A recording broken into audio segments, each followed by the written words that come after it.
بسم اللہ الرحمن الرحیم الحمد للہ رب العالمین والصلاۃ علی محمد وآلہ الطیبین الطاہرین المعصومین اما بعد وقد قال اللہ تبارک و تعالی فی کتابہ بسم اللہ الرحمن الرحیم ومن اللیل فتہجد بہ نافلۃ لک عسیٰ ان یبعثک ربک مقاما محمودا۔ اللہ تعالیٰ فرماتے ہیں رات میں تہجد پڑھا کرو، اللہ تعالیٰ اس برکت سے مقام محمود دے گا۔ مقام محمود بہت بلند مقام ہے، اور ہمیں نماز تہجد کی بات کی ہے۔ نماز ایک ایسا عمل ہے کہ جس سے دنیا اور آخرت کی بلندیاں نصیب ہوتی ہیں۔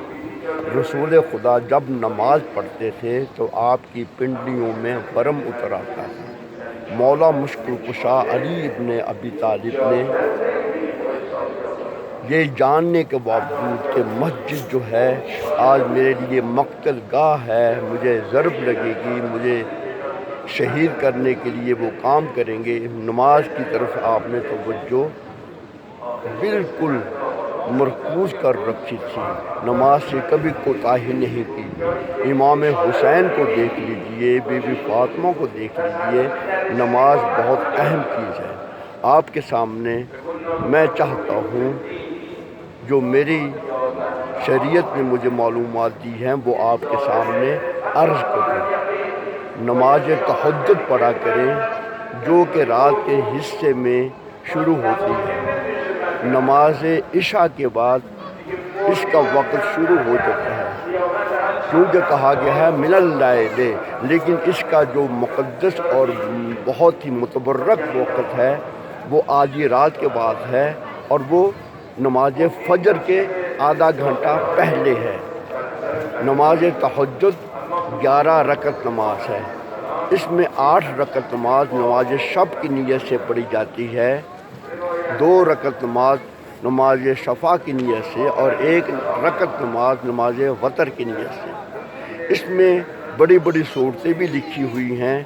نماز وتر میں مثلا لکھا ہوا ہے کہ 40 مومنین اور مومنات کا نام دیکھ سکتے ہیں۔ اسی طرح العفو یہ 300 مرتبہ کہہ سکتے ہیں۔ استغفار کی اسی طرح تسبیح ہے جو کہ 70 مرتبہ کی گئی ہے، لیکن یہ سب مستحب ہے۔ آپ بالکل مختصر نماز بھی پڑھ سکتے ہیں، آپ الحمد کے بعد کوئی مختصر سورہ پڑھ سکتے ہیں، مثلاً قل اعوذ برب الناس پڑھ سکتے ہیں، قل هو اللہ احد پڑھ سکتے ہیں، انا انزلنا پڑھ سکتے ہیں۔ دعائے قنوت جو ہے وہ عربی میں بھی لکھی ہوئی ہے، لیکن دعائے قنوت کے لیے یہ کہا گیا ہے کہ آپ اپنی زبان میں بھی دعائے قنوت پڑھ سکتے ہیں۔ تو نماز تہجد آپ کو مقام محمود تک لے کے جائے گی، اور نماز تہجد میں خلوص ہی خلوص پیدا ہوگا۔ اگرچہ یہ واجب نہیں ہے، لیکن آپ نماز تہجد کو جب پڑھیں گے تو اللہ آپ کو بہت کچھ عطا فرمائے گا۔ نماز تہجد کے بارے میں کبھی کوتاہی نہ کریں، اور نماز تہجد خود بھی پڑھیں اور دوسروں کو بھی پڑھنے کی نصیحت کریں، تلقین کریں۔ نماز تہجد سے آپ کے مقامات پر برکت ہوگی، رزق میں برکت ہوگی، مقامات بلند ہوں گے، صحت آپ کو ملے گی۔ آپ کو نماز تہجد کے پڑھنے سے اتنے کچھ مقامات خدا عطا فرمائے گا کہ جو آپ تصور بھی نہیں کر سکتے، لیکن ان تمام کاموں میں آپ کو چاہیے صبر سے کام لیں اور صبر سے خدا سے مانگتے رہیں۔ محمد و آل محمد کو دیکھو کہ جن کے پاس سب کچھ تھا لیکن انہوں نے نماز سے کبھی کوتاہی نہیں کی۔ اللہ تعالیٰ ہمیں نمازوں میں شامل فرمائے اور نماز پڑھنے کی ہم سب کو توفیق عطا فرمائے۔ نماز پڑھنے سے انسان بلندیوں پر جاتا ہے، اور نماز انسان کو انسانیت کی طرف کھینچتی ہے اور لے کے جاتی ہے۔ وہ نماز جو آپ کو فحشا کاموں سے، برے کاموں سے نہ روک سکے، اس نماز کے بارے میں آپ تجدید کریں، دیکھیں کہ کیوں نہیں نماز ہمیں نیک بناتی۔ نماز آپ کو ایک شرافت کا پیمانہ عطا فرمائے گی۔ میں آپ کے لیے امام رضا کے حرم مقدس میں دعا کرتا ہوں۔